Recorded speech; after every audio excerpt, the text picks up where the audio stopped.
And good evening, everybody. Welcome to the latest edition of We Got Next. I'm Rickey Hampton, along with former Milwaukee Bucks center Paul Mokeski. Hope everybody had a great weekend. This is a little later edition of We Got Next, coming to you Monday evening, but better late than never, Big Mo. That's right. Anytime is a good time. Absolutely. Uh, a lot of good stuff to get into tonight, Paul. And and already our good buddy Steve Schroeder checked in right on time. Way to go, Steve. How you doing, buddy? Appreciate you checking in with us. Mo, a lot of stuff we want to get into tonight as this is kind of the quiet time in the NBA, but there are other things going on in other sports. We got the NFL in training camp. Major League Baseball has its trade deadline this week. But Mo, you are a player and coach in the NBA. You played 12 years. You coached, scout, and did everything in the front office another 25 years. But from the coaching aspect, is there a certain etiquette that goes on between coaches? I know you're trying to kick whomever's on that other bench, but when you guys go play, but is there a certain etiquette that goes on? Yeah, so you're talking about Peyton, right? The coaching situation in Denver. Well, I was going to get to that. Yes, I mean, yeah. Well, let's start with, yeah, there is. You know, it's a profession, and it's a limited profession. There's only 30 head coaches in the NBA. However many NFL teams there's only that many head coaches. And then there's assistants. That's limited also. So you're the coaching profession. So it's an unwritten rule is no matter how much you don't like or hate or want to don't get along with or want to put down or whatever, you just don't do that in the media. That's not the proper way to act. There's different ways to say what you want to say instead of coming out blatantly and saying it's the worst coaching job I've ever seen in the NFL. And then try to backtrack it. There's no reason to do that, and they should know, and they know it's a really really hard job. You get paid well. It's something you love, but it's a hard job, and you don't need any of your compadres shooting darts at you while you're trying to keep your job or trying to move on to the next job. It's just not the way you do it. And most people, like I know in that situation, he was probably asked a question. You're a reporter. He's probably asked a question of what's going to be different this year from last year, or something like that, and probably asked him 8 times, so he got upset, and then he shot out at the other coach that this is the worst coaching job I've ever seen. Instead of doing that, what you do is you say, well, all I know is things are going to be different this year. We're going to do things differently. That's what you say. You don't have to shoot an arrow at another coach. Yeah, he said that Nathaniel Hackett, who he's replaced in Denver, did one of the worst coaching jobs in the history of the NFL last year. And man, we've seen some bad coaching jobs in the NFL. For him to call it one of the worst ever, but he came back today. Let me just play this right quick. What he had to say today.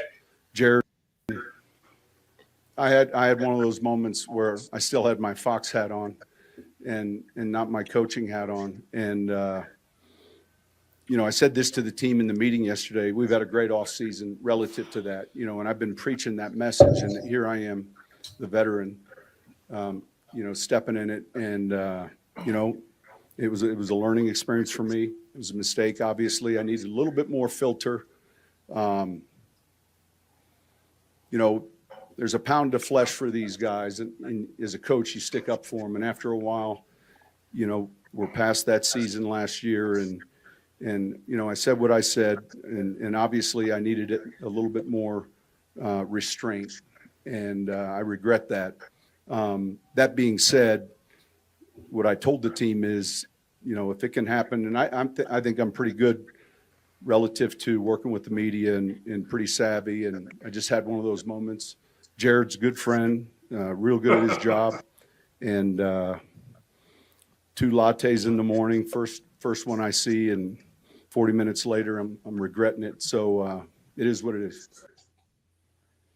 I don't understand that. So did he not mean it?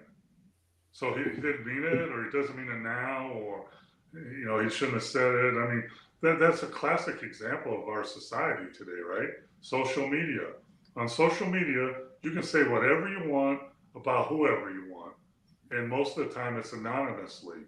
So Fox Sports or ESPN, the announcer that he was, even though you could see who was saying it, he could say whatever he wanted to say, because I guess evidently he thought that was his job or his opinion, which is awesome. But as a coach in the league, you can't do that. That's very unprofessional. And for him to say, he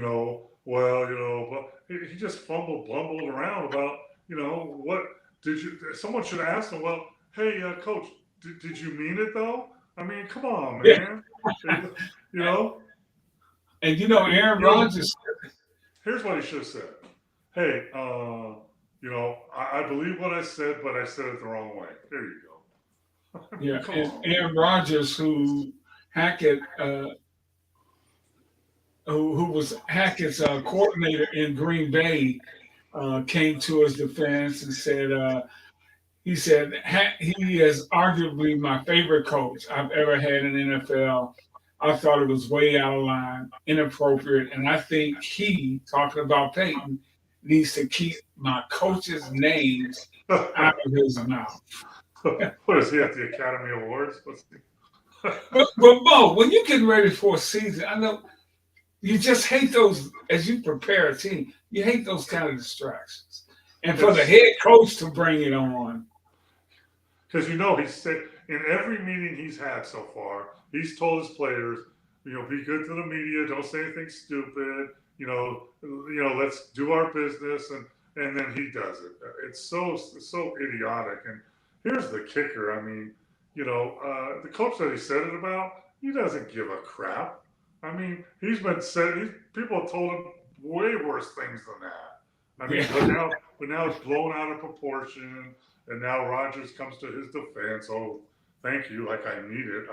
I'm a grown man. I don't need you to defend me. I can defend myself if I want to, if I so choose. So to me, it's the media blowing this up. A coach that should have known better saying something he shouldn't have said, and now it's just media fluff. It's just it's just silly, and that's what happens in every sport. We're talking about John Morant's or stuff like that, and things go beyond what happens to you, because guess what? When you do something silly, then everyone on the team for the next month or two has to answer those questions. Well, what do you think of what do you think of John, what he did and what he said and they said, and players don't want to do that. There's enough, it's a tough job. I got enough worries. I don't need to worry about what. To bring it on. To bring, and they play each other week 5, so what that whole week is going to be filled with questions about Peyton and Hackett. Just make this a bigger game. Is there going to be bad blood? And come on, man. It's so silly and childish. It's like, but everybody looks. What do they call it? The soundbite or the clickbait or whatever. They want to get that one person saying something, and then everybody gets involved. And to me, it's just silly. I mean, but at the same time, he knows better. I don't, talk about lattes and what are you talking about? You said the wrong thing. But you know what? Did you mean it? That's what, if I was a reporter, that's what I would ask him. Coach, we understand, things are going, but did you mean what you said yesterday? Yeah, yeah. That's what I want to know. Well, let's keep it moving. I mean, and we're all excited about the start of the NFL season. Think about it, you actually have a preseason game Thursday night. Oh So wow. starting this weekend, we got football for the rest of the year, albeit we'll have a few weeks of preseason football. But yeah, we are on our way there. But more, there was a couple other things I wanted to run by. But but let me get to this right quick. Uh, hey Mo, did you guys get a ring for winning the conference finals? No. So that answers your question, Steve. What brought that question up? Coach Mo, you ever wear your Dallas ring? I don't have a Dallas ring. You in NBA, you only get a ring. It's not the little league or what that these little leaguers get rings for everything. You get a ring for winning the overall championship. You don't get a ring, for winning the Western Conference Finals. We had talked about this the other day. You should not get a freaking ring for winning the damn summer league either. That's a joke. It really is, man. I mean, what are you gonna do? You won the summer league? Oh man. That's when I played in the NBA, we get guys coming up for 10 days or whatever. They'd be wearing their CBA ring or something. We just laugh at them. What is that? Dude, the cheese is a little bigger up here. Hey, some NBA stuff. The commissioner sent a memo out to all 30 teams regarding Damian Lillard, and he will not hesitate to fine or penalize a team for tampering with Damon. And Lillard said he wouldn't hardly.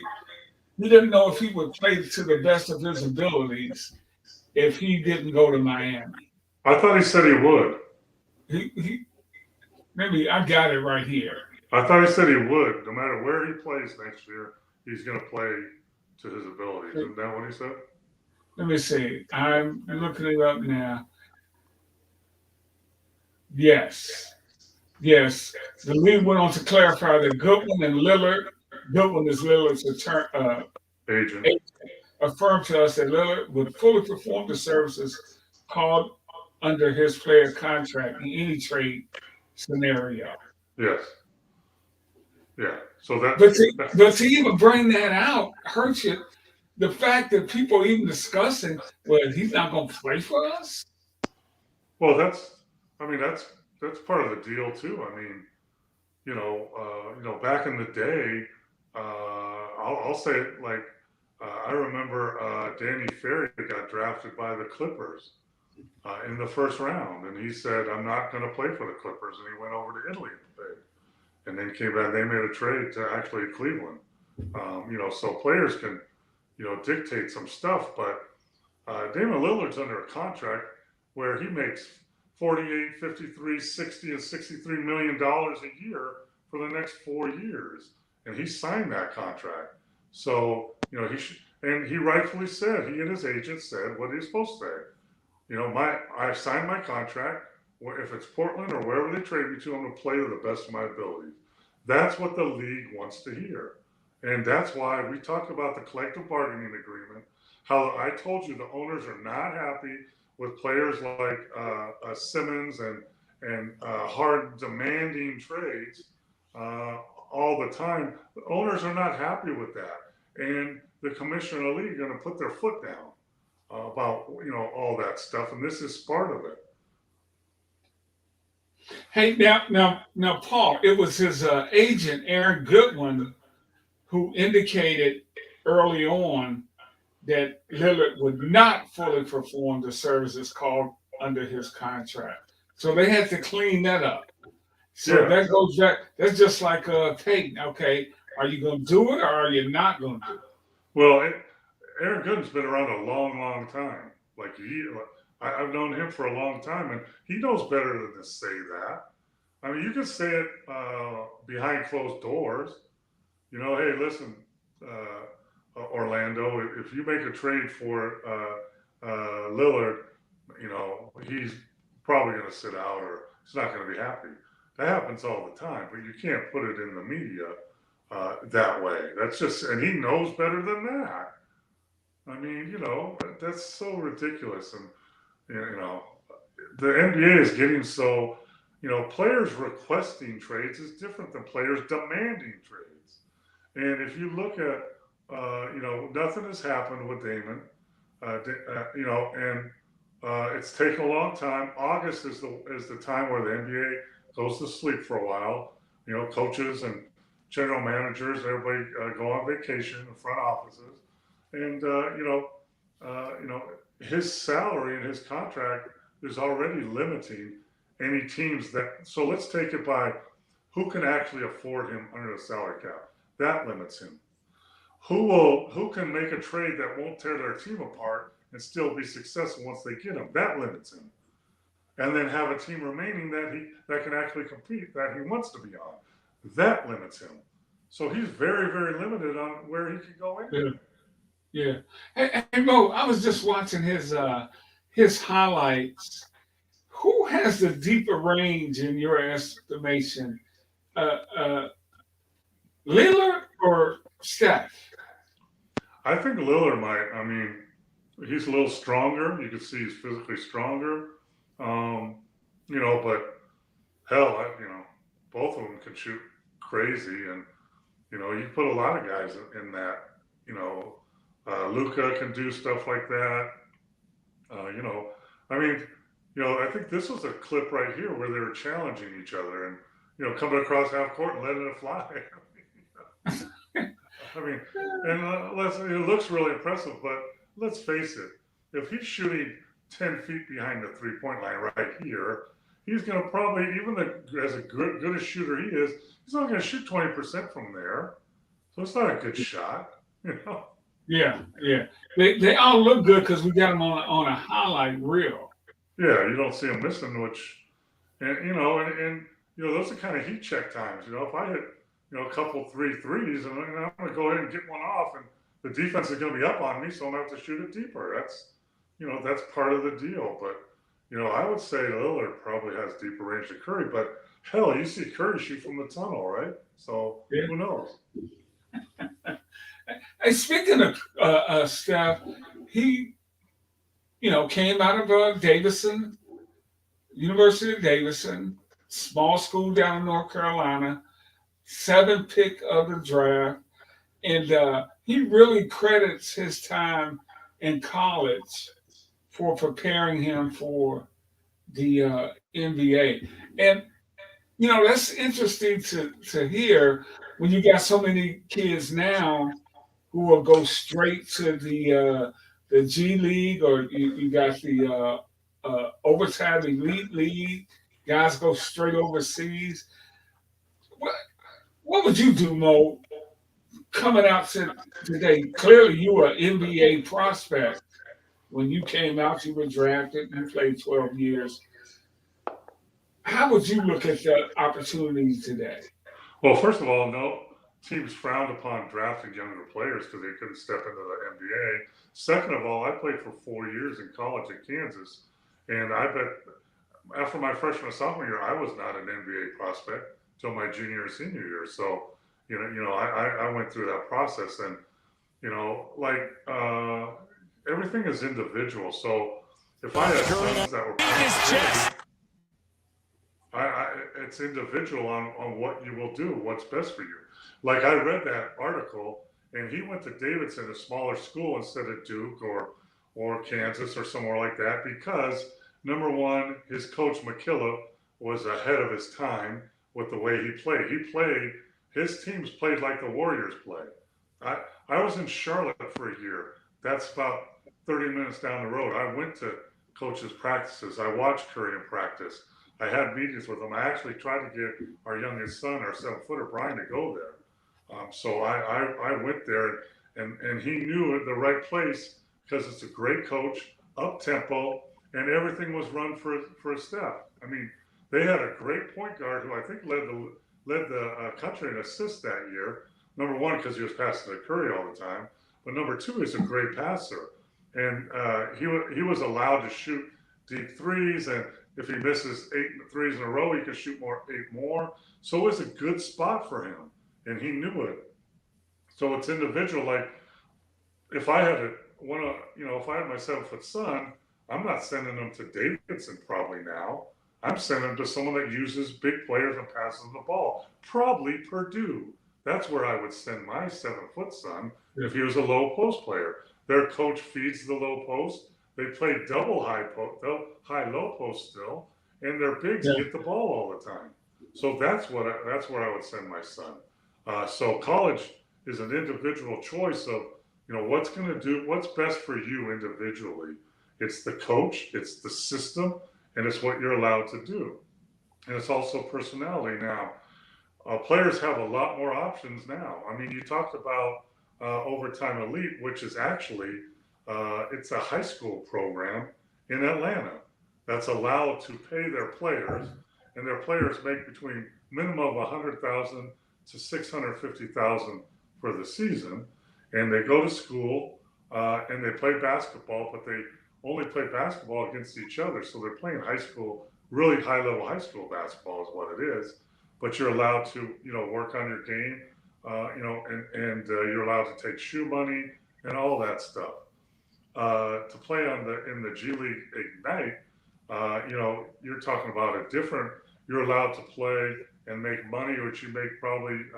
Scoot Henderson made $500,000 last year, plus shoe money. But now you're playing against G League teams, which have NBA level players, young and upcoming. So that's better competition.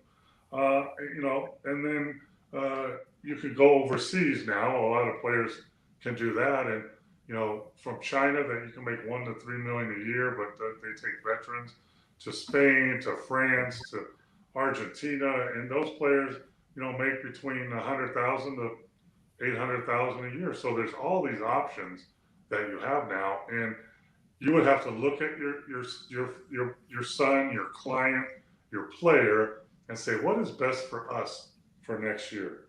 Maybe we're not ready. Maybe we should go to Atlanta and play in that against high school players. Get stronger, get better. Well, maybe we're ready for the G League, or maybe let's go overseas. But the problem with overseas is a lot of those young players go over there and they get buried and they don't play very much. So your stats don't look very good. So, there's a lot of different options. And I've told people this all the time, because all these players, and I hear them all the time, if I could have played there and if I could have done this. If you're good enough to play in the NBA, they will find you. Whether it's Davidson, whether it's Kansas, whether it's Ignite, whether it's Overtime Elite, whether it's in Italy's second division, they will find you. Yeah. Hey, Mo, I was looking at these Steph highlights, and we were just talking about Lillard, and I guess this could be just a set of highlights we're looking at. But it seems like when I look at these two players, Steph likes to get to the basket a little bit more than Damon does. Yeah, no, Steph's more of a point guard than Damon is. I mean, so to me, he has more options. I mean, he's a really good passer, penetrator, dish out guy. He can, to me, I had when he was in the draft, I had NBA teams call me, and I had not only to watch him practice and play, but I had seen him that summer. He was working basketball camps in Charlotte with my youngest son, Brian. So I would go watch them play afterwards. And one thing I told Brian is, I said, no matter what you do, get on his team because you'll get the ball, And I told the NBA teams, I said, listen, he's a great scorer and a shooter, but he's an underrated passer. He's a really, really good passer. Yeah. Could you see this coming for him when he was back at Davidson? Yes. Yeah. I mean, you judge on, what the guy can do with physical talents and his mentality. He has unbelievable work ethic.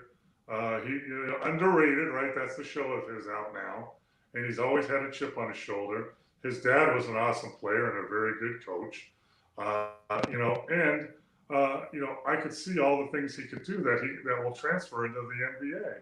So, and he had confidence and he wasn't scared. So yeah, I told the NBA teams when they called me, I said, people think he's not a point guard. He's not a true point guard, but he can play the point guard. And they say he's too little. Well, I played against Tiny Archibald and guys like that. Calvin Murphy, I played with that they say were too little. Doesn't mean anything. They're Hall of Famers.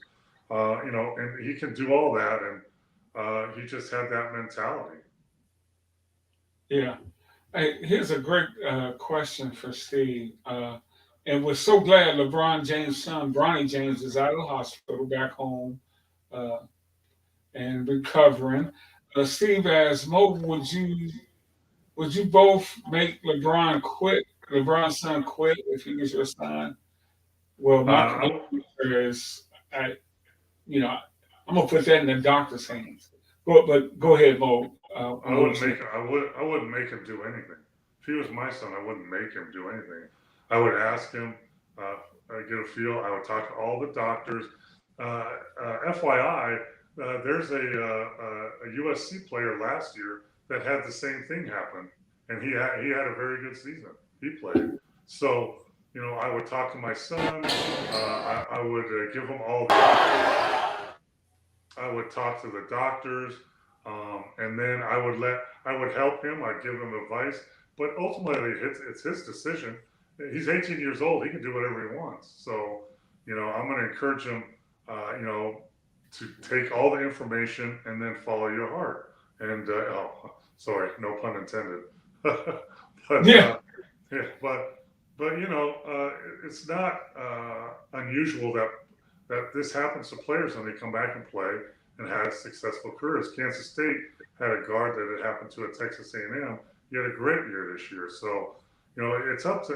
I would say it's up to him. I would give him all the information, all the doctors, different options, and then help him make the decision what he wants to follow his heart. But ultimately, it's his decision of what he wants to do. And then once he makes that decision, if it's not playing, then let's think of another career for you. What do you want to do? What do you love?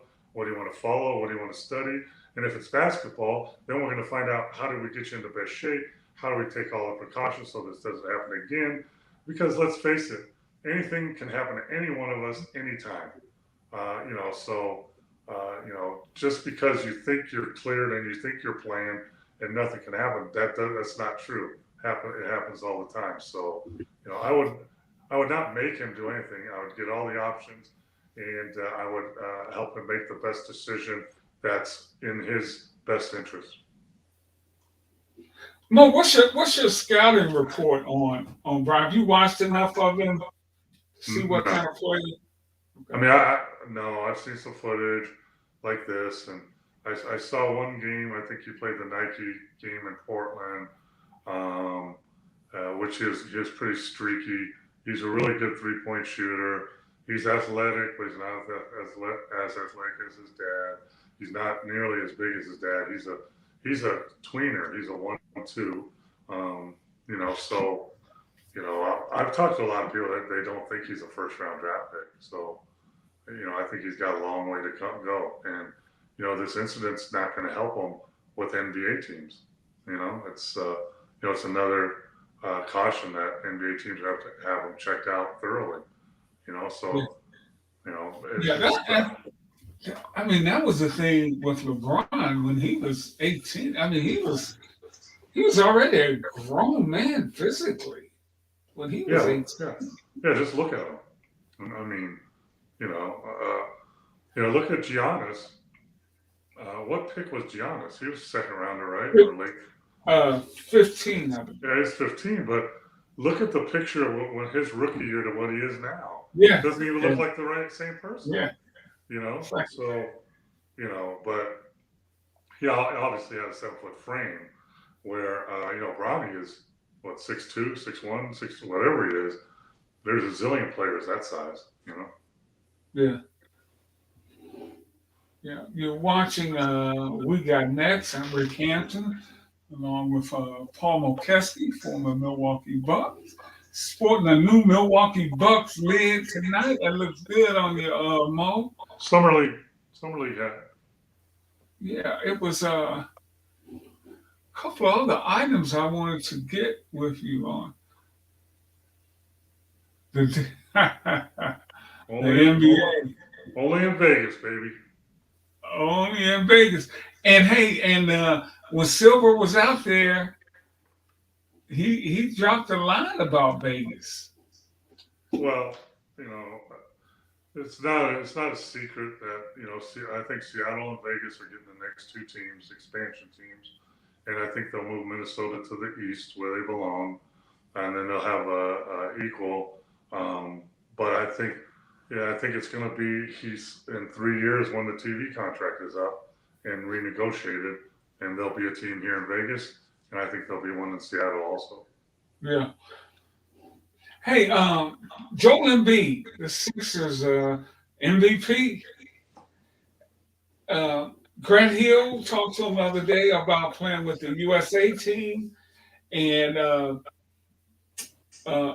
France he has France citizenship, and France would love for him to play for their team in the upcoming Olympic Games. What do you think Joel will do? And obviously, he's a great addition to any team he's going to be on, right? Yeah, I mean, been coming off the obviously it's his games. Got to. It's his option, I don't know, which way he's going to go, but I'm trying to look up. I mean, you're looking at the French national team, right? Yeah. So you're looking at kind of trying to pull it up here. Obviously, it's got Wembanyama, right? The rookie, he's on that team. I think I got the wrong team. Sorry, but they got 10 or 12 NBA players on that team. Fortney, who's on that team. So if he wants to go play for that team, he can play for that team.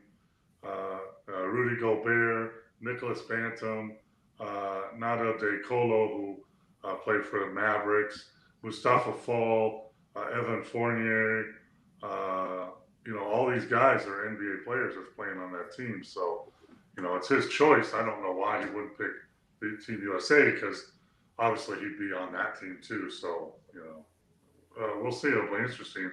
But I believe once you choose a team, you can't flip-flop around. That's your team then for the rest of your life. And Mo, you coached in the Olympics before.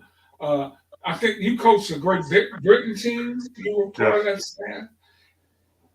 Yeah. Why is it a little tougher for us? I'm talking about the USA to win now. Well, number one, every country, all those countries that are in Olympic level or world basketball level, all have great players on them. The NBA is saturated with them. You're talking about France and Spain and Canada. They all have 8 to 10 NBA players on it. So, back in the day, not many international teams in other countries have any NBA players on them. When I coached in the 2012 Olympics with Great Britain, we had Luol Deng. That was our NBA player.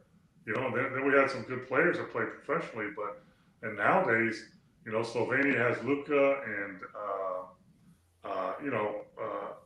Giannis is in Greece, and all these teams have great players. And let's face it, other countries are catching up with us basketball-wise. And I mean, the last five MVPs have been international players, from Embiid to the Joker to Giannis. Those are all international players.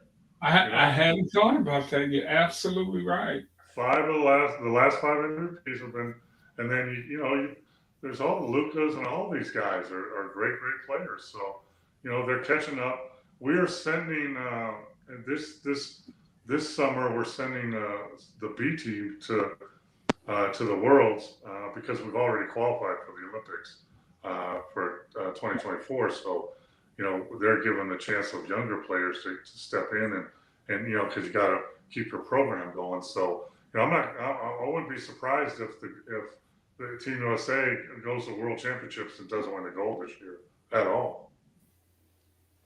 Because the competition is just that good now.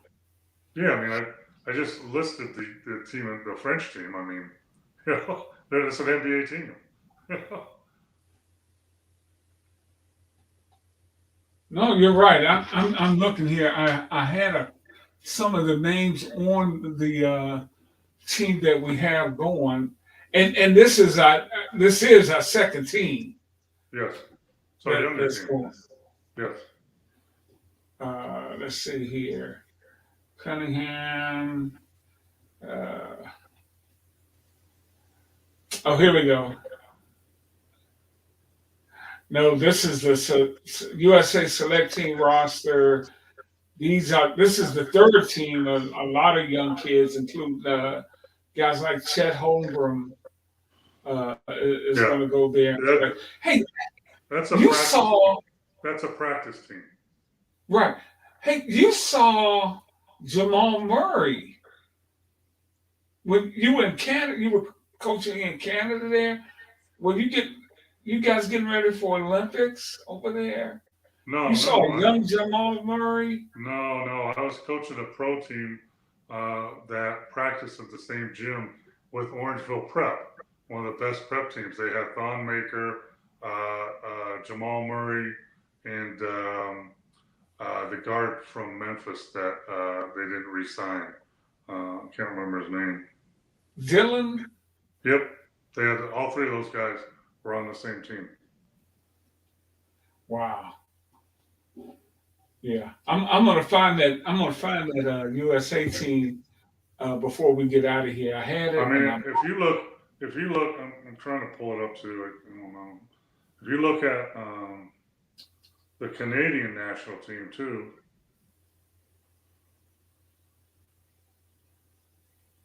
Hey, while I'm doing that, Mo, Mike, what's up, Mike? Mike Jew's checking in. He asked you, Mo, can Denver repeat as NBA champs? Can they? Yeah. Will they? No. Will they be a threat? They'll be top four, in the West, but I don't think they have not improved their team, right? And they lost one of their role players. So I like the Lakers. I like the moves the Lakers have made. I like the Warriors. I like what they've done. The Clippers are still there, depending on how healthy they are.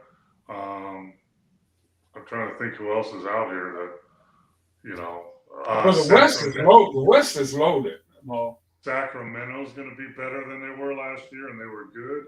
Oklahoma City is maturing. They're going to be really good. Yeah. That Denver's going to have a hard time, getting to the finals of the West. I think they were a perfect storm. They had really good players that gelled together at the right time, and they were the best team at that point. But they haven't improved, and other teams have improved. So, can they? Probably. Will they? I don't believe so. No. But Mo, one thing that when you get in the series, man, you're gonna have to deal with the Joker. Yeah.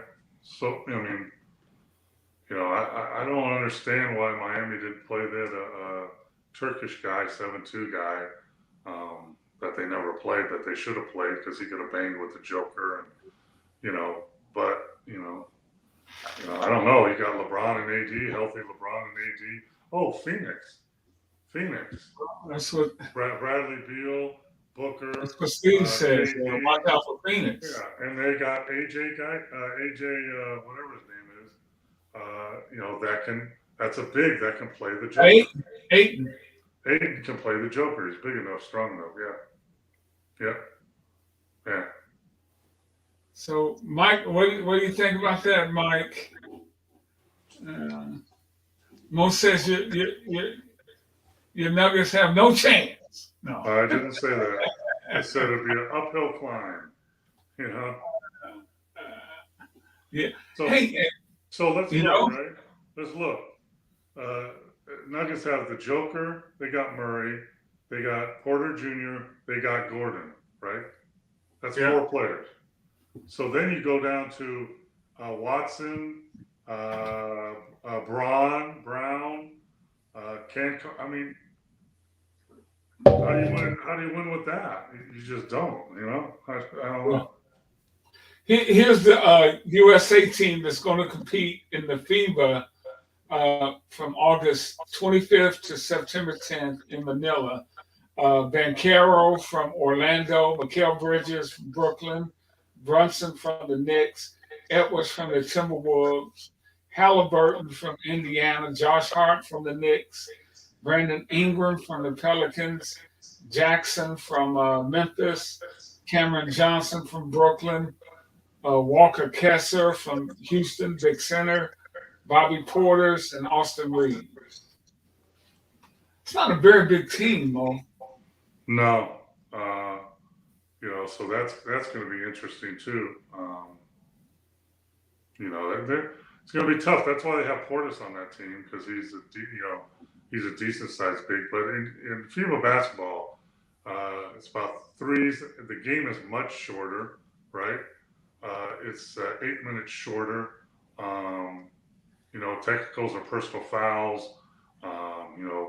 Teams are shooting threes all over the place on their shorter threes. So, it's going to be interesting. It's going to be some good games and good competition, that's for sure. And Mo, they can play straight zone too, right? Sure, yeah. But most teams don't because the shooters are too good. So, I don't understand why they don't allow zone in the NBA. That's the only league in the world, the only basketball league in the world that doesn't allow zone. The NBA. Figure that out. High school, college, FIBA, Olympics, World Cup, all of them. Any professional league in Spain or Italy or France or South Korea, zone is just part of the game. The only league in the whole world is the NBA. It makes no sense because the NBA has the best players and the best coaches. So why can't you play zone? Mike Jules said, "Love the win. It was a one-off." Hey, Mike, you should love it, man. That what Denver did was great last year. I thought it was great for the NBA to have a team like that pop up and win a title. And then, interesting question here: what's your favorite zone defense to run, Mo? But I think And on top of and to follow it up, why is it when teams go to these little zones in the NBA now that you can get away with, it seems to cause team problems. it does for usually a smaller time, 4 or 5 possessions, and then they figure it out. But that's mind-boggling to me. I have a zone offense I could write up right now called Horns Baseline that will kill any zone, and all you got to do is just run that. And also, every man-to-man offense works against the zone. They all work against the zone. But for some reason, players and sometimes coaches get all flustered, and it's mind-boggling to me. But in today's game, if you have like if I was Minnesota and I had 2 7-foot guys, that are long and that are mobile enough to cover the corners, I would run a 3-2.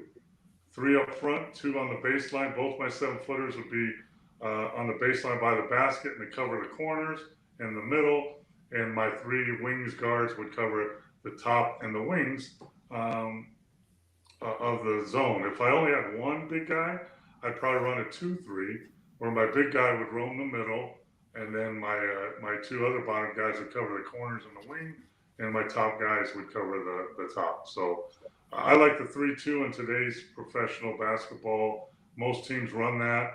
And then there's a 2-3, and then there's a matchup. You just get an area, and everybody just covers their area and finds a guy in that area. And what was the magic behind Boeheim's zone defenses that he ran at Syracuse. Was he anything They magical? they run a 1-3-1 that you could never run in the pros because it leaves the corner threes open. But Bayham recruited guys that just like we talked, where Steph Curry went to the right college, and I would send my son to the right college about coaching and systems. Bayheim recruited players that fit the zone, long, athletic players that could cover a lot of court on the on half court. And in the 1-3-1, you got to have a guy underneath the basket that's long, athletic, and he can run to both corners and cover them. So he recruited for his system. Yeah, well, that's smart to do now. Yeah, the problem is, I would not, if I had a son or anybody I was recommending, I would not send him to Syracuse then, because if I want my son or somebody to play in the pros, in the NBA, if they go to Syracuse, all they know is to play the 1-3-1 zone. They don't know how to get through pick and rolls. They don't know how to guard staggers. They don't know how to switch and cover people. They don't know how to do anything they're going to have to do at the next level. Yeah. Steve wants to know who you like in the East.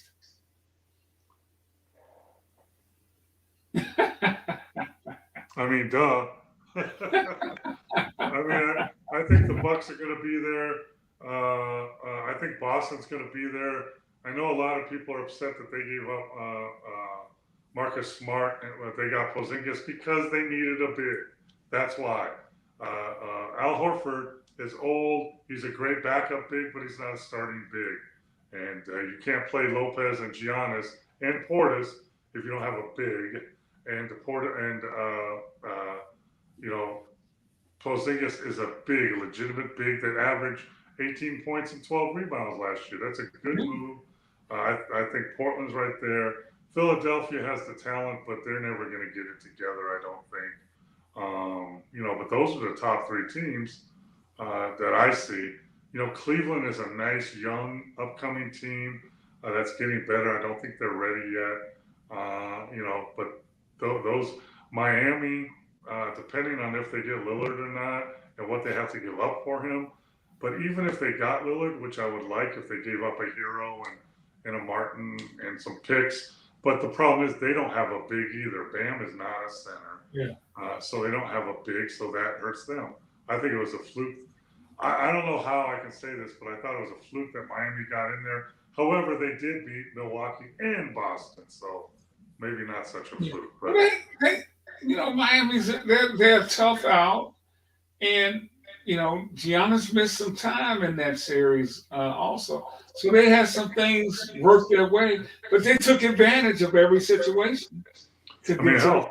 Boston had them on the ropes twice too, and couldn't close the deal. Yeah.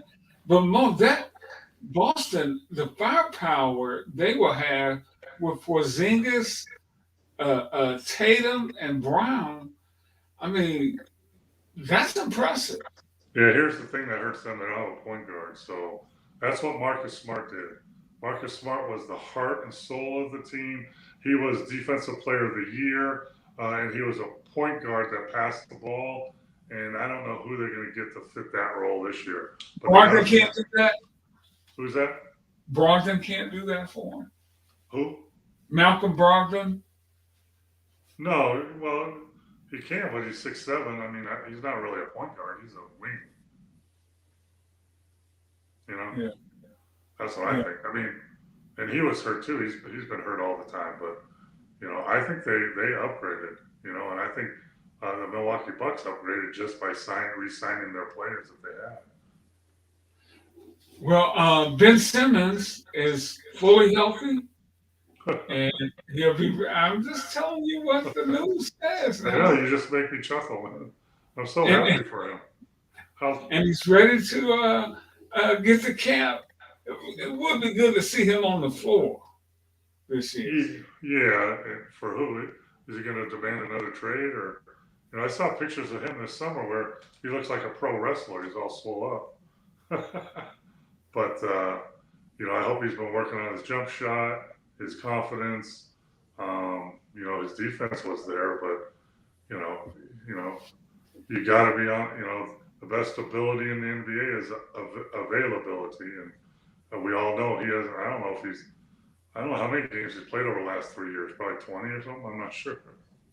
But Mo, even with that, let's say he gets on the floor. You always talk about know your role and accepting your role. I mean, this guy's a talented player. But he needs to find out this is what I want to do. Am I right? Well, he also needs to get a jump shot. I mean, you can't play in the league anymore unless you're a big rim protector. If you can't shoot an 18-footer, and consistently, of course we see a highlight where he hits a jump shot or whatever. But look, I mean, you're guarding him, and look, he's driving all the time, and he's a really good driver. But you got to have some kind of jump shot. Then you got to be able to make free throws to be the impactful player that he's supposed to be. Yeah, as a former number one pick. Yeah, it's making he's making 30 million or something, right? So yeah. The supposed Bucks new coach. Your thoughts? Well, I know Griff. I coached him in the CBA in Hartford for a year. He was on the staff in Dallas when I was there for a year. He's a really good guy. He's a really good coach. Players respect him. He's a really good communicator. He's laid back, but he holds players accountable. And I think he's a good fit. I think, for whatever reason, Budenhauser was a great coach, obviously, but for whatever reason, I think the players, he lost his voice in the locker room, or, whatever, and they needed a change. And I think it's a good pick. A lot of those players know him. He was on the staff there before. I can't remember who he's hired, but I think he's hired a couple good fits there. So, I think it's a good, I think it's a good fit. And I think having that little, new blood in the coaching staff is going to help them kind of rejuvenate and make a run for the championship this year. Hey Mo, why is it coaches lose locker rooms? Their message just gets old after a while? No, their message or their voice get tired of hearing the same voice all the time. I mean, let's face it, what teenagers, get tired of hearing their parents all the time. It's just that's human nature, right? So, and maybe coaches get, I mean, he won a championship. He was coach of the year, so, but people understand 8 months, 10 months if you go to the finals, 82 games, over 100 games, travel, practices, video sessions, travels, practice, video sessions. It's a long, long grind. And after you do it for 4 or 5 years, things get stale after a while. Yeah. You're with the team more than you're with your family. Absolutely. No question. You're on the road more, you're in the locker room more. I mean, that's just the way life is. I mean, even when you're home, you get up, maybe your kids go to school already. You go to practice, you lift weights, you watch, whatever. You come home, on an off day, you eat dinner, you have fun the evening, and then you go to sleep. And tomorrow's like game day, so you get up, you go to practice, you come home, you eat something, you take a nap, you go to the game, get home from the game late, kids are already in bed, so they don't really see you. So, and then maybe tomorrow you leave on a 6-day road trip. Yeah. So, that's the glamorous life of NBA player. It's a great life, but it's not as easy as people think. Right. That's 2 hours every 3 times a week. You see them on TV. That looks great, but they had to fly somewhere. They had to get on a plane. They had to get on a bus. They get to the hotel. They got to get something to eat. They get to practice. They got to watch film. They got to go play the game. They got to go after the game, get on a plane, and go somewhere else. I know. Not as easy as it seems. Now you're put together. You're hearing the same guy every day, talking practice, talking the film session, talking the meetings, talk at halftime, talk after the game, talk before the game. So Yeah. that's what happens. And see, on the college level, you can do that 25 years because you get new guys circulating in. Yeah, but you only play 30 games. And you only play 30 You only games. play Yeah. 30 games. And you play 2 games a week. Big deal. Yeah. Yeah. No doubt about it. Mo, we're almost out of time, and as usual, the thing has just gone by in an instance. Thank you, Mike, and thank you everybody out there for checking Yeah, thanks, guys. on us. Any final thoughts, Mo? No, just it's good. We have the USA basketball. They're practicing here in Las Vegas. Going to practice. Steve Kerr's the head coach. I'm gonna watch practice on Friday. They play the Puerto Rican national team here in Las Vegas on Saturday, and then they go overseas. And it's going to be interesting to watch those games. And hopefully they put on a good show. But it's going to be a tough battle for those young players that are trying to prove themselves. That's be the next batch of players. So next year in the 2024 Olympics, you're going to see the LeBrons. I think Steph Curry's going to play for the first time, which will be interesting, and all those players will play. But basketball is ongoing, even though it's a kind of a dead period. Still moving on. Hey, but Mo, if we get all our guys committed to play, we'll win the gold, right? Not automatically. No. We'll be heavy favorites. We'll be favorites. Yeah, we'll be favorites again because we won the gold, and but it's a different game. It's shorter. It's 8 minutes shorter. That's a lot. You don't realize how much that is. So mistakes are magnified, and The 8 minutes helps the underdog. it helps teams that are used to playing that way, and the refs are totally different. The refs in FIBA basketball don't care about if you're a star or not. Sometimes they take that offensively, and once they start calling a game, anything can happen. And there's teams, even Serbia and Spain and France and Canada, they have enough talent to beat Team USA no matter who plays for it. I still would favor the Team USA over all those teams, but I've seen some crazy stuff happen. Hell, in the Olympics in London, we were up by 25 at halftime against Australia. We ended up losing that game by 20. Dang. I see some crazy stuff. So it's not taken. I know you did not sleep that night, Mo. What's that? I know you did not sleep after that game. I was, it's not my fault. It's the player's fault. Yeah. and I don't like to do this, but telling you, referees flip-flopped, and and that's what happened. Like, I've told people this all the time, and I've told you this. Like, the first half can be deceiving, right? So, like, I was with Denver fans their last game, and they were down at halftime, and I said, no, that you don't understand. At halftime, if I'm coach, then I'm happy. We played terrible.